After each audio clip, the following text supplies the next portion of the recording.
আচ্ছা বলো তো আমাদের অক্সিলারি ভার্ব গুলো কি কি?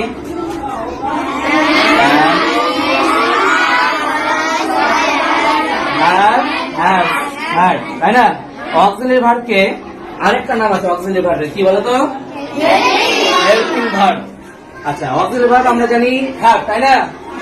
কিন্তু এখানে দেখবে হ্যাভ দু জায়গাতে আছে, তাই না? দুটো সেন্টেন্সে।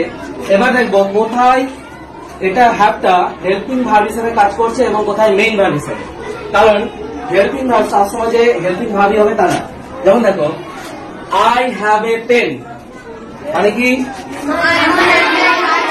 একটা কলম আছে, আর এখানে আই হ্যাভ মেড দিস, মানে কি আমি এটা তৈরি করেছি, আমি এটা তৈরি করেছি।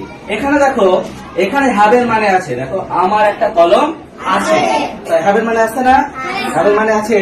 এখানে দেখো তো আছে আই হ্যাভ মেড দিস, আমি আছে তৈরি এটা করেছি, হবে আমি এটা তৈরি করেছি। যেমন ধরো যে তোমার ভাইকে মাংস ভাত এবং তরকারি ভাত দুটো হয়েছে, ঠিক আছে কিনা? মাংস ভাত তরকারি ভাত দুটো হয়েছে, তুমি কোনটা আগে বেশি খাবে? মাংস। তরকারি খাবে কি বেশি করে? মাংসটা খাবে। ধরো যে তোমার কাছ থেকে তরকারিটা নিয়ে নেওয়া হলো, তোর কোনো অসুবিধা নেই, মাংস থাকলে হয়, তাই না? কিন্তু ধরো যে মাংস হয়নি, শুধু তরকারি হয়েছে, তাহলে তরকারিটা নিয়ে নিলে খেতে পারবে ভাত? তাহলে যেমন এখানে দেখো এটা হচ্ছে তরকারি হেল্পিং, এই যে হ্যাভ হচ্ছে তরকারি আর মেড হচ্ছে কি মাংস। হ্যাভ হচ্ছে তরকারি আর মেড হচ্ছে মাংস। যখন তরকারি থাকবে এবং মাংস থাকবে তখন কোনটা বেশি খাবে? মাংস। এর গুরুত্বটা বেশি, মেইন ভার্বের। এখানে হচ্ছে মেইন ভার্ব এবং এখানে হচ্ছে কিন্তু এটা হেল্পিং ভার্ব। যখন মেইন ভার্বের সাথে হ্যাভ বসবে, অক্সিলারি ভার্ব বসবে, তখন এটা হেল্পিং হয়ে যাবে।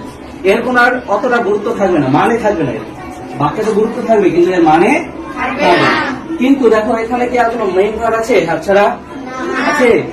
তাহলে এখানে কি এটাই মেইন ভার্ব, এখানে কিন্তু এটাই মেইন ভার্ব। এখানে দেখো মাংস নেই, তরকারি আছে, তরকারি দিয়ে কাজ চালাতে হবে, তাই না? বুঝতে পারলে এবার?